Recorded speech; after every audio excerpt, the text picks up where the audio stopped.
하나님 앞에 감사합니다. 우리 한번 인사 할렐루야로 인사하겠습니다. 할렐루야. 예. 예, 어르신들 2년이 지났는데도 얼굴이 더 팽팽해지신 것 같아요. 예, 나이 1살도 더 드시지 않은 그런 모습인 것 같아서 참 반갑습니다. 예, 제가 브라질 상파울루에서 지내고 있는데 거기도 보면은 이제 한인 사회가 이민이 이제 60년이 좀 넘었습니다. 그러면서 한인 사회에 초창기에 이민 오신 분도 와서 태어난 사람도 나이가 몇 살이에요? 반갑이 넘은 거예요. 그러니까 어릴 때 이사 오신 분들도 벌써 이제 한 60, 70대신 분들도 참 많아요. 그러니까 연세 드신 이제 교회도 그렇고 이제 연세 드신 분들이 많다 보니까 그분들이 요새 참 힘들어하십니다. 뭘 힘들어하시냐면은 요새는 모든 게 다 핸드폰으로 해결을 해야 되잖아요. 아마 여기도 지금 고개 끄덕끄덕 하시는 분들 계시는데 아마 여러분들도 참 어려운 분들이 많으실 거예요. 요새 세상에 모든 게 핸드폰 하나 가지고 다 해결을 해야 되잖아요. 거기도 보면은 심지어는 뭐가 있냐면은 도로에 이제 그 상파울루에는 스트리트 파킹을 많이 합니다. 그러니까 차를 주차하는 데를 길에다 이제 도로 옆에 주차 라인 걸어놓고 시에서 거기 이제 주차를 다 할 수 있도록 그 이제 그 시에 이제 주차 요금들이 다 가는 거죠. 근데 예전에는 거기에 주차하고 그러는 거를 사람들이 뭐 주차 관리원이 따로 있는 게 아니었고요. 그 이제 중간중간에 있는 뭐 이제 잡지 팔고 그러는 부스 거기서 이제 10장짜리 이렇게 이제 종이를 이렇게 팔았어요. 주차 그거를 하는 거에 사용하는 종인데 거기 한 장이 1시간이에요. 그래서 자기 차 이제 그 넘버 차 이제 차량 그 넘버 그거를 쓰고 지금 몇 시 몇 시 몇 분에 이제 이거 사용한다라는 걸 거기다 써놓고 그러면 1시간 주차할 거면 한 장 찢어가지고 이렇게 하고 2시간 할 거면은 그 이제 그 1시간 뒤에 거기서 또 한 장 해가지고 2장을 그 유리창 밑에다 올려놓고 뭐 3시간 할 거면 3장 써가지고 찢어서 올려놓고 이런 식으로 했었어요. 그런데 코로나 좀 전서부터 2018년인가서부터요 이게 바뀌어 버렸어요.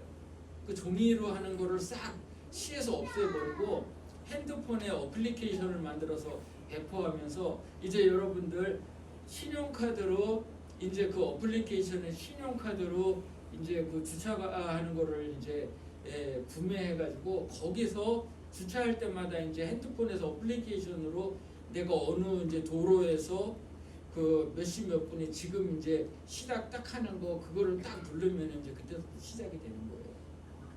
그런데 그거를 만약 이제 안 해놓고 다닐 수도 있잖아요. 이제 보이는 게 없으니까 그 단속을 어떻게 하는 줄 아세요? 이제는 사람이 다니면서 그걸 단속을 할 수가 없어요. 그러는데 차에다가 승용차에다가 카메라를 6개를 달아요. 앞에 대각선으로 2개, 옆에 뒤쪽에 이렇게 사각지대가 없도록 달아서 이 차가 이제 도로를 천천히 다니는 거예요.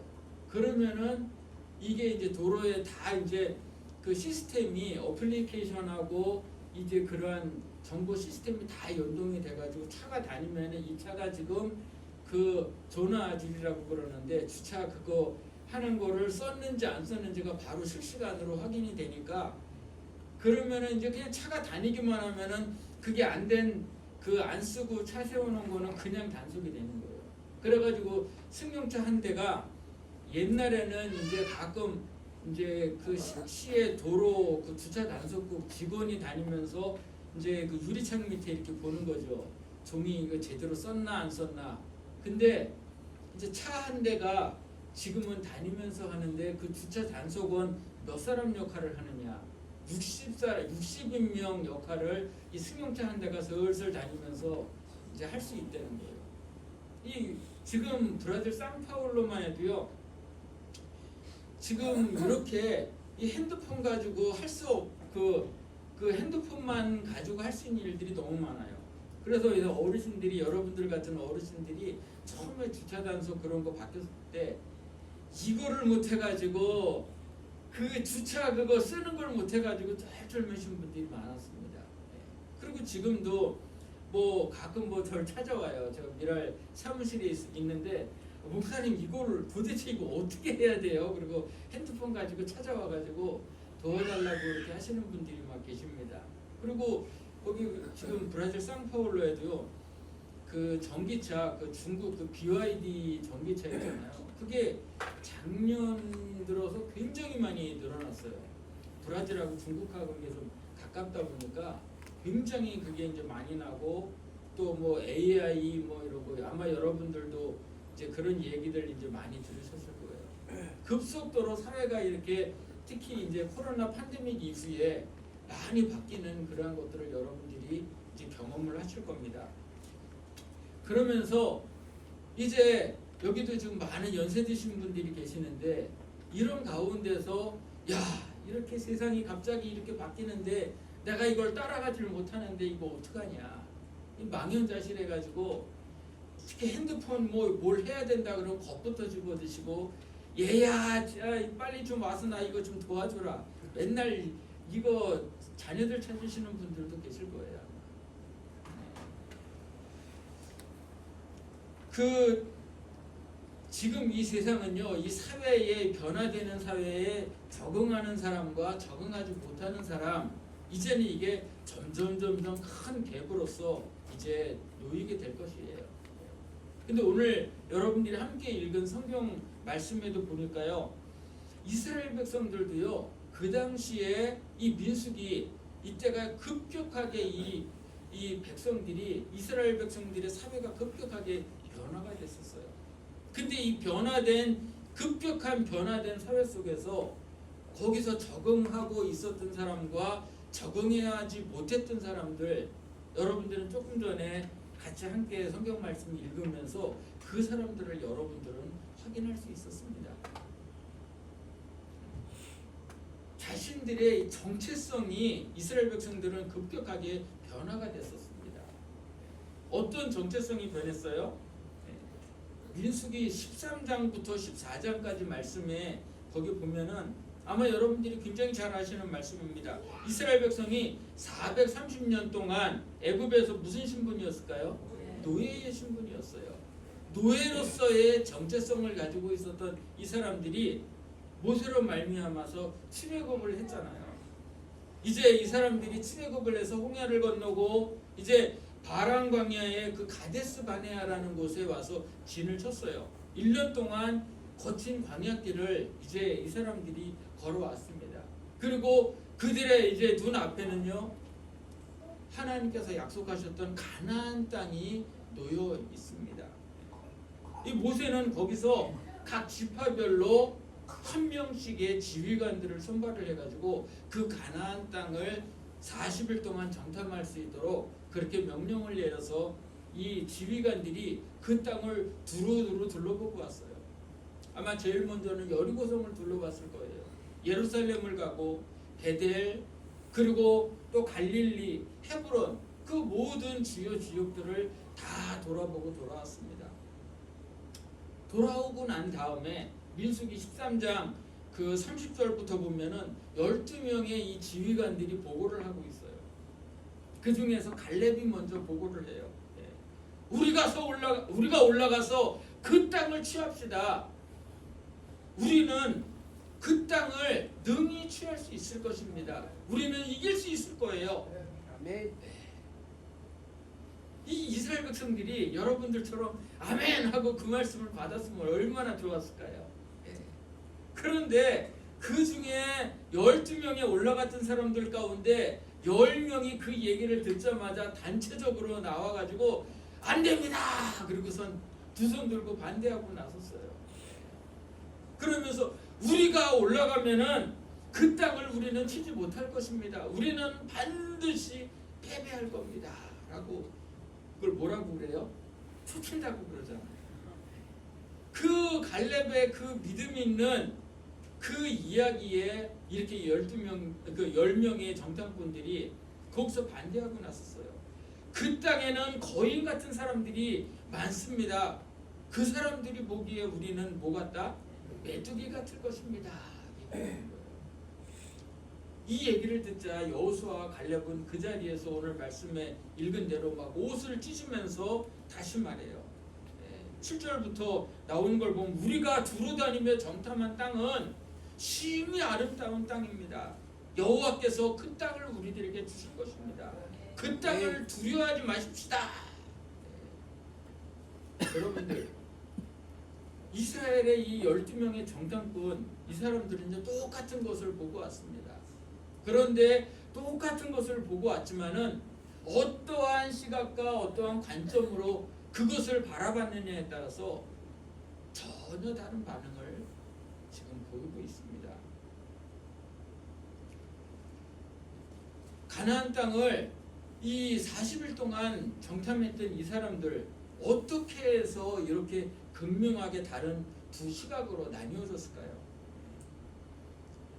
제가 그 성경을 쭉 읽다 보니까요, 이 12명의 정탐꾼들이 우리 여기 이 서문교회에 지금 함께 앉아있는 우리 모두를 다 이렇게 모아서 최고의 인재를 한 사람 뽑는다 해도 제가 볼 때 이 12명의 정탐꾼 한 사람만도 못할 것 같습니다.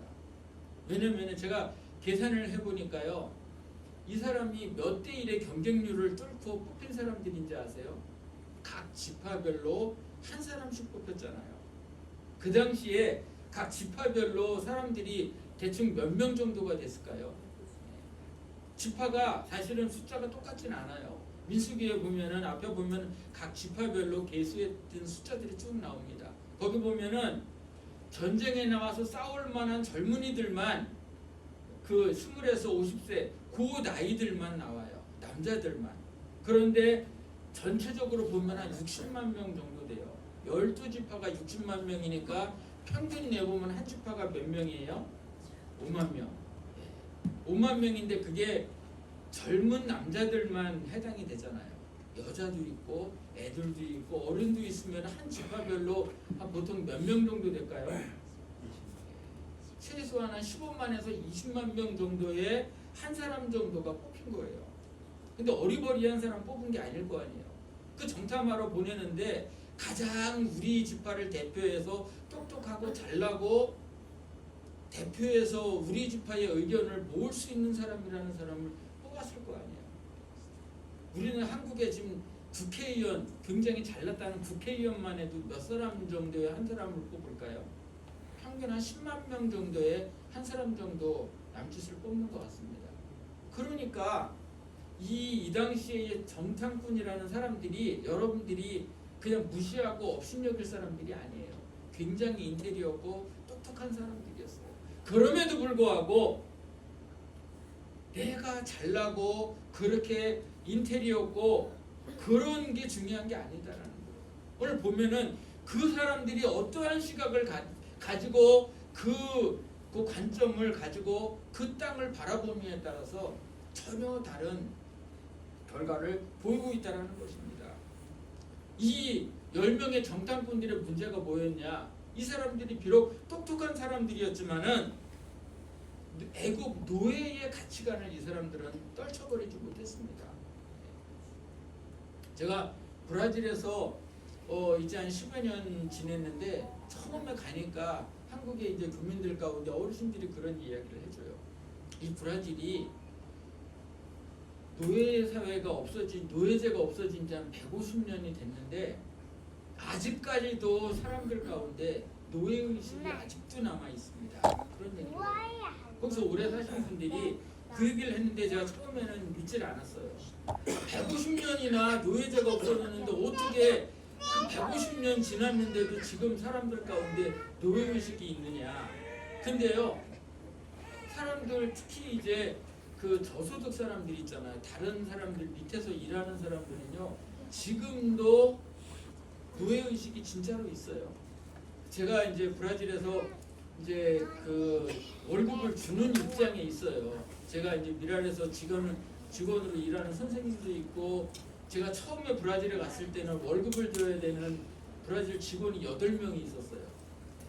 근데 지금은 이제 많이 줄이긴 했는데, 근데 그 사람들을 이제 월급을 줘야 되니까 브라질 사람들이 제일 그 머리 숙이면서 존중하는 사람이 누구냐? 자기 월급 주는 사람.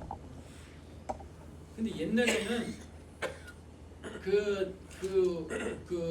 왜 그러냐면 옛날에는 그 월급 주는 사람 개념이 뭐냐면 그 노예의 상전이잖아, 주인이잖아요. 주인이 생사 여탈권을 가지고 있었잖아요. 그러다 보니까 지금까지도 브라질 사람들에게는 그 의식들이 있어서 월급 주는 사람들한테는 깍듯합니다. 그래서 제가 브라질에 처음 가서 포 한마디도 못하고 아무것도 못했는데 사람들이 저한테 깍듯했어요. 그리고 지금도 보면은요, 그 아파트에 엘리베이터가 2개가 있고 그러면은 하나는 거기 보면은 하나는 소시오, 하나는 서비스 이렇게 써 있어요. 그래서 보면은 그 아파트 입주민은 소시오라고 써 있는 거기를 그걸 이용하고 일하는 사람들은 서비스하는 그거를 그 엘리베이터를 주로 이용을 해요. 똑같은 엘리베이터인데도 아직도 그런 부분들이 아직도 남아 있어요. 그리고 뭐 차량 그런 것들을 뭐 자동차를 맡기고 그럴 때 또 이제 뭐 잘 못 고치고 문제가 되고 그랬어도 그 고치는 메카니크 뭐 이런 사람들이 절대 자기가 잘못했다고 인정을 안 해요. 왜냐면 옛날에 노예사회 때 자기가 잘못했던 걸 인정하면은 죽음을 당할 수밖에 없었기 때문에 지금도 일하는 사람들이 아무리 그 사람밖에 없는데 일한 거 자기가 했음에도 불구하고 끝까지 자기가 잘못했다는 얘기는 절대 안 합니다. 이런 게 아직까지도 150년이나 지났음에도 불구하고 아직까지도 이렇게 남아있는 걸 볼 수 있는데 이 당시에 가데스바니아에서 이제 그 가나안 땅을 다녀왔던 시대는 애굽에서 나온 지 한 1년 정도밖에 안 됐을 시간입니다. 그렇기 때문에 이 정탐꾼이 아무리 똑똑하다 했을지라도 이 사람들의 의식 가운데서는 노예의 의식들이 아직 벗어나지 못한 사람들이 많이 있었어요. 그렇기 때문에 노예적인 시각으로 그 땅을 바라보다 보니까 하나님께서 축복으로 주신 그 땅을 그런 시각으로 바라볼 수가 없었던 것입니다. 하나님의 백성으로서 이 사람들이 신분이 변화가 됐어요. 그런데 하나님의 백성의 으로서의 그 가치관으로서의 그 시선으로 바라보지 못했다라는 그런 것입니다. 우리도 시대가 바뀌고 환경이 바뀌면은 아까 핸드폰만 잘 적응을 해야 되는 게 아닙니다.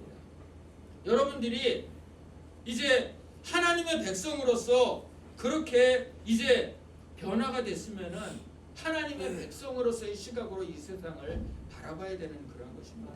아멘. 여러분들 노예의 특성이 뭔지 아세요? 미래를 꿈꾸지 않아요. 그저 하루하루만 만족하게 먹고 살고 그냥 다치지 않고 편안하게 살면 만족합니다. 그게 전형적인 노예의 시각이고 특성입니다. 그리고 위험과 도전을 감수하려고 하지 않아요. 왜냐하면 노예가 위험과 도전을 감수하려고 막 했다가 진취적인 일들을 했다가 실패하면 어떻게 돼요? 자기가 온편 책임을 뒤집어 써야 되잖아요. 그럼 자기가 죽을 수밖에 없는 경우도 생기니까 도전을 안 하려고 그러는 거예요. 그러니 이 가나안에 들어가서 그 장대한 그 아낙 자손들과 같은 사람들을 봤을 때 이 사람들에게는 이제 절망이 가득하게 됐고 또 이 10명의 정탐꾼들이 가지고 온 그 절망의 마음, 그 마음을 누구에게 전염을 시켰어요? 그 소식을 기다리고 있었던 모든 사람들에게, 이스라엘 백성들에게 급속하게 전염을 시켜버렸습니다. 그러니까 그 노예 습성이 그대로 벗어나서 그대로 드러나서 민수기 14장 3절과 4절에 그 이런 반응을 보이는 거예요. 우리가 다시 애굽으로 돌아가자 그러는 거예요. 여러분들 애굽으로 돌아갑시다. 3절과 4절에 2번이나 나오잖아요. 애굽으로 돌아가자 이게 무슨 말일까요? 우리가 애굽으로 돌아가서 우리는 다시 노예 생활을 하는 게 낫겠습니다. 하나님께서 그 노예에서 구출을 해주셨는데 우리는 다시 그 예전에 그 힘들었던 노예로 다시 우리는 돌아갑시다. 이 오히려 이 10명의 정탐꾼들 그 잘났다는 사람들이 오히려 이렇게 선동을 하고 있는 그런 모습입니다. 우리는 아직 노예다. 우리는 아직 노예입니다. 예. 여러분들 생각해보면 어떠세요? 그 백성들을 하나님의 시각과 하나님의 가치관으로서 하나님의 백성으로서 이 사람들이 살아갈 수 있도록 이끌어야 되는 지휘관들이 아직 시각이 노예적인 시각을 갖고 있다 보니까 여러분들 우리 다시 애굽으로 돌아가서 노예합시다.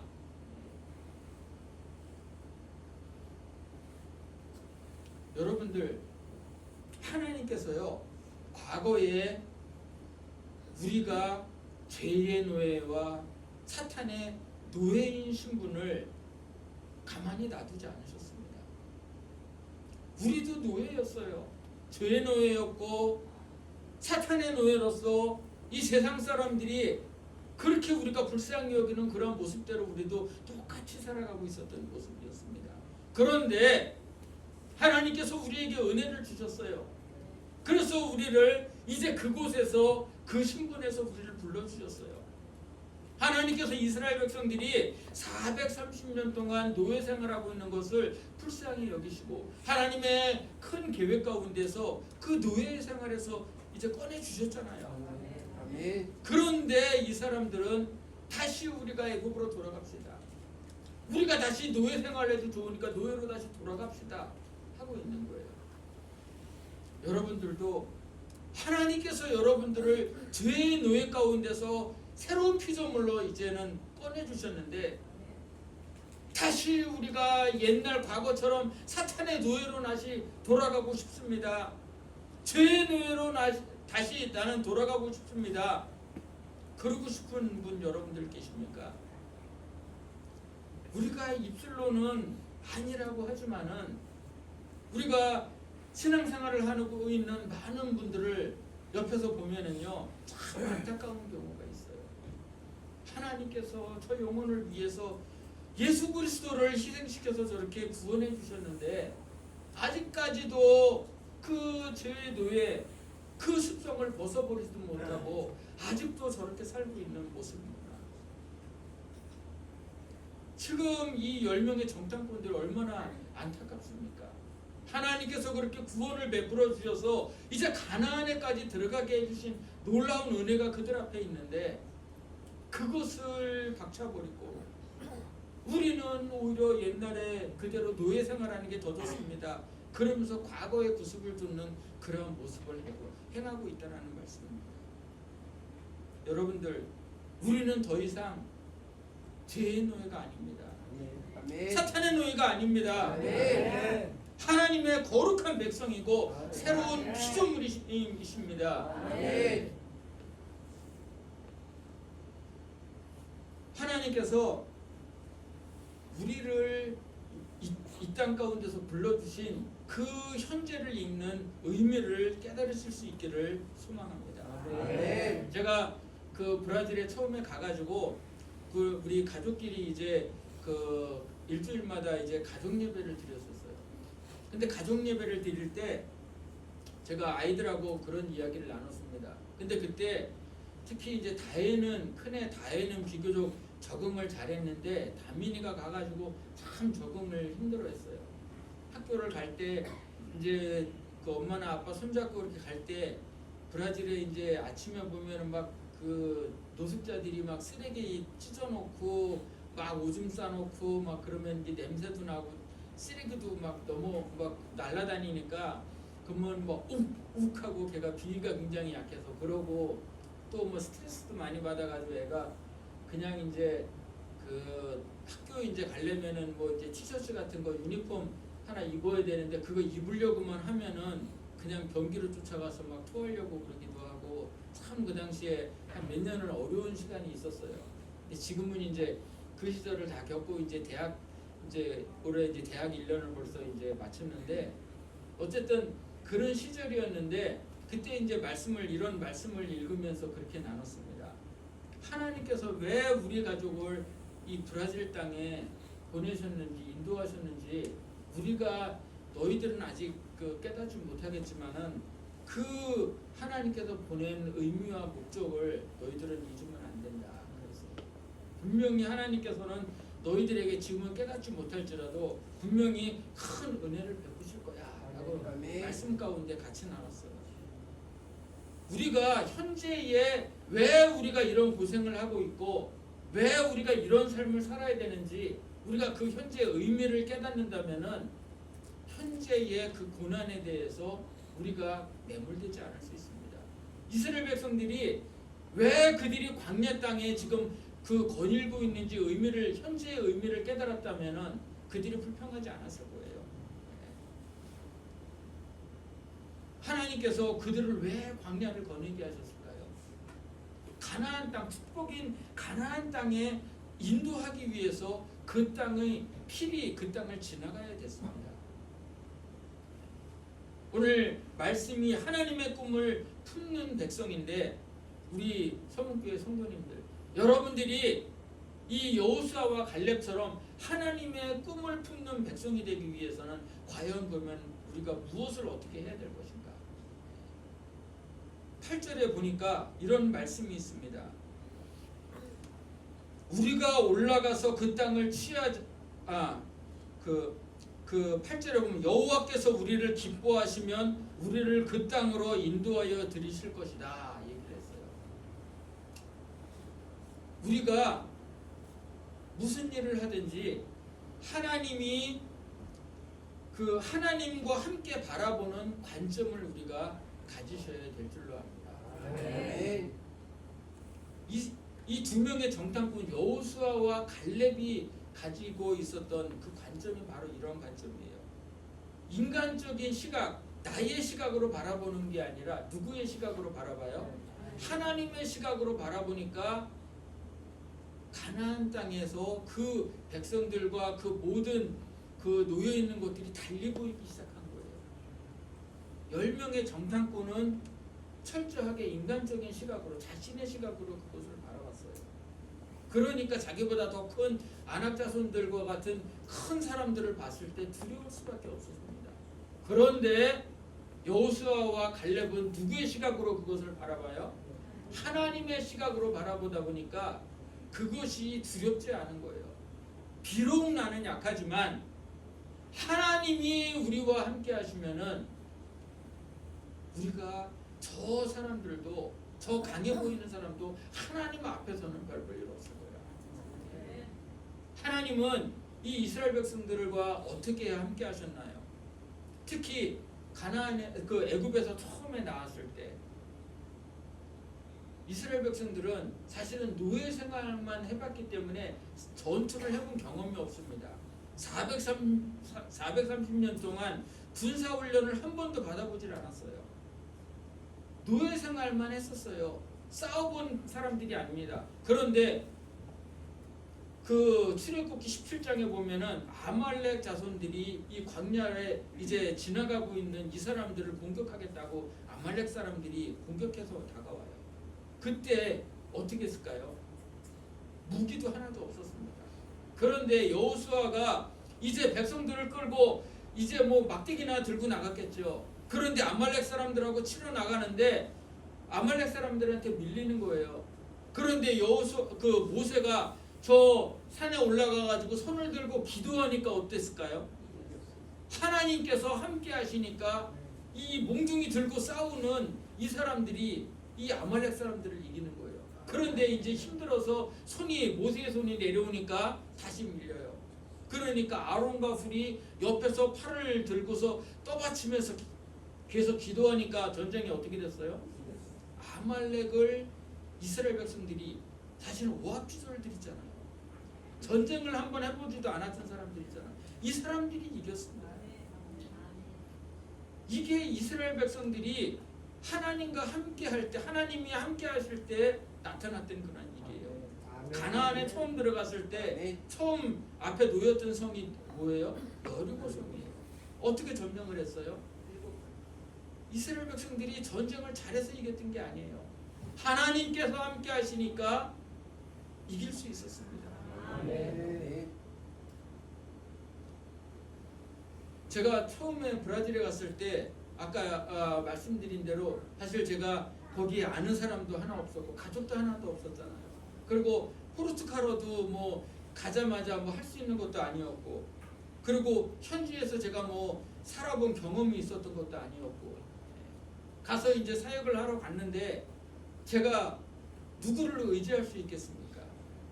근데 브라질 이제 한인 사회가 그나마 뭐 경제력이라도 이제 막 장사가 잘 돼가지고 후원도 잘 되고 교회들도 헌금도 많이 모이고 그랬으면은 그나마 힘이 됐을 텐데, 하필이면은 제가 이제 갔을 때 그때서부터 이제 브라질 한인 경제가 쪼그라들기 시작하고 그랬어요. 그 점점 한인 사회가 이제는 오히려 숫자가 줄고 지금은 제가 갔을 때보다 한 반토막 정도 났어요. 너무 점점 매년마다 경제가 어려워지니까 사람들이 그 연말에 이제 거기는 의류업을 많이 하니까 이제 연말에 사람들 선물용으로 이제 의류 장사가 연말이 제일 대목인데 매년 그런 얘기를 해요. 작년만 같아도 소원이 없겠다. 제 13년째 들었습니다. 작년만 같아도 소원이 없겠다. 그러니까 뭐 경제적으로도 그 사회적으로도 그 의지할 데가 없잖아요. 제가 어떻게 할 수밖에 없었을까요? 하나님께서 함께 하시면은 가능합니다. 하나님께서 함께 해주지 않으시면은 제가 사역을 감당할 수 없습니다. 하나님 앞에 매달릴 수밖에 없었어요. 그게 이제 13년이 됐는데 정말 하나님의 은혜로 지금까지 여러분들이 보시는 것처럼 그래도 이렇게 신수가 훤하게 그래도 잘 지내고 있습니다. 정말 하나님의 은혜라고 할 수밖에 없습니다. 여호수아 갈렙이 우리에게 전하는 것은 바로 이거예요. 하나님께서 기뻐하시면은 그 땅을 주실 것이다. 우리 사랑하는 성도 여러분, 여러분들도 하나님이 기뻐하실 수 있는 성도님들이 되실 수 있도록 하나님이 기뻐하실 때에 여러분들이 하나님의 꿈을 품는 백성이 될 수 있습니다. 하나님이 기뻐하신 자가 될 때 여러분들 하나님을 높이실 수 있습니다. 그리고 이제 마지막으로 우리가 하나님의 꿈을 품을 수 있는 두 번째는요, 14장 9절에 보면 이렇게 말씀했습니다. 다만 여호와를 거역하지는 말라. 또 그 땅 백성을 두려워하지 말라 그랬어요. 하나님의 꿈을 품는 백성이 피해야 될 게 바로 이것입니다. 두려워하지 말라는 거예요. 여러분들 두려움은 어느 때 두려움이 우리 가운데 다가오게 될까요? 아담과 하와의 예를 들면은 하나님의 말씀을 거역하게 되면은 우리 마음 가운데 두려움이 찾아옵니다. 처음에 에덴 동산에서 아담과 하와가 하나님과 함께 정말 동행을 했어요. 그때는 정말 두려움이 없었잖아요. 모든 게 행복했어요.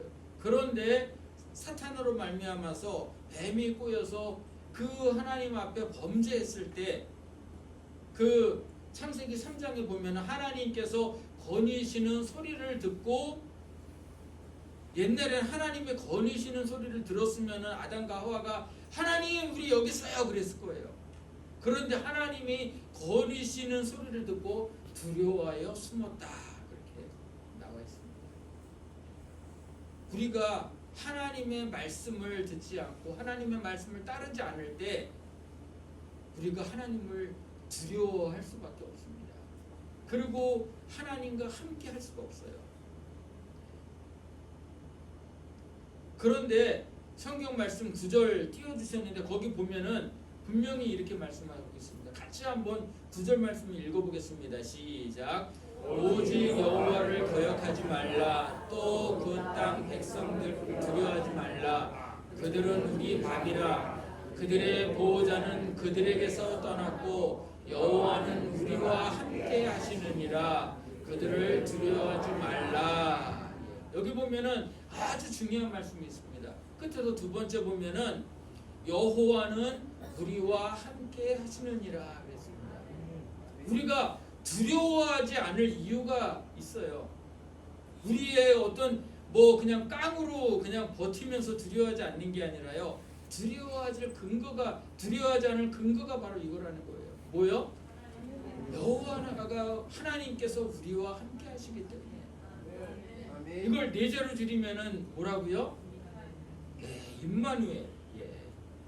임마누엘, 하나님께서 우리와 함께 하시기 때문에 우리가 두려워하지 않을 수 있는 그런 것입니다. 네. 임마누엘의 하나님. 우리도 주님과 함께라면 이 세상에 이제 두려울 게 없습니다. 누구와 함께라면? 주님과 함께라면. 여러분들, 그렇기 때문에 이 세상에서 제일 좋은 라면이 뭔 줄 아세요? 주님과 함께라면. 여러분들이 라면 드실 때마다 자꾸 잊어버리시니까요, 라면 드실 때마다라도 한번 생각해 보세요. 내가 비록 신라면을 먹고 진라면을 먹지만은 이것보다 더 좋은 라면은 주님과 함께 라면이구나. 우리 뭐 조건사님은 맨날 라면을 끓이실 때, 분식집에서 라면을 끓이실 때도 한번 생각해 보세요. 내가 라면을 비록 이 라면을 끓이지만 이거보다 더 좋은 라면은 뭐다? 주님과 함께 라면이다. 여러분들이 요거 하나만 잊지 않고 돌아가셔도요, 여러분들은 이제 한 주간 남으시는 거예요. 아멘. 이제 내일서부터 이제 치열하게 한 주간을 또 여러분들 살아가실 거잖아요. 날씨 추운데 막 스트레스 받아가면서 사실 때 여러분들 그 가운데서라도 하나님께서 택한 백성인 우리들에게 분명한 꿈을 가지고 계십니다. 그리고 우리를 향한 기대가 있으십니다. 그 기대는 하나님께서 우리와 함께 하신다라는 것을 우리가 확신하고 또 이 세상을 하나님의 시각으로 우리가 바라보면서 나아간다면 우리는 두려워하지 않을 수 있습니다. 그리고 한 주간 우리가 부딪혀보는 이제 다가오는 이 한 주간의 모든 삶들이 우리가 기대할 수 있어요. 여호수아와 갈렙처럼 그 하나님께서 약속하신 그 땅을 기대하는 가운데 하나님이 향하신 그 놀라운 계획을 품으시고 승리하며 나가실 수 있는 원당 선문교회 모든 성도님들이 되시길 주님의 이름으로 축원합니다. 기도하겠습니다. 하나님, 저희들 비록 연약하고 약하지만 하나님, 임마누엘의 하나님께서 우리와 함께 하시면 우리가 모든 것을 능히 넉넉히 감당할 수 있음을 고백합니다. 하나님, 저희들 이제 하나님의 시각으로 이 땅을 바라볼 수 있도록 인도하시고 하나님께서 우리에게 허락하신 것을 믿음으로 감당하는 저희들 될 수 있도록 인도하여 주시옵소서. 감사를 드리며 예수님의 이름으로 기도합니다.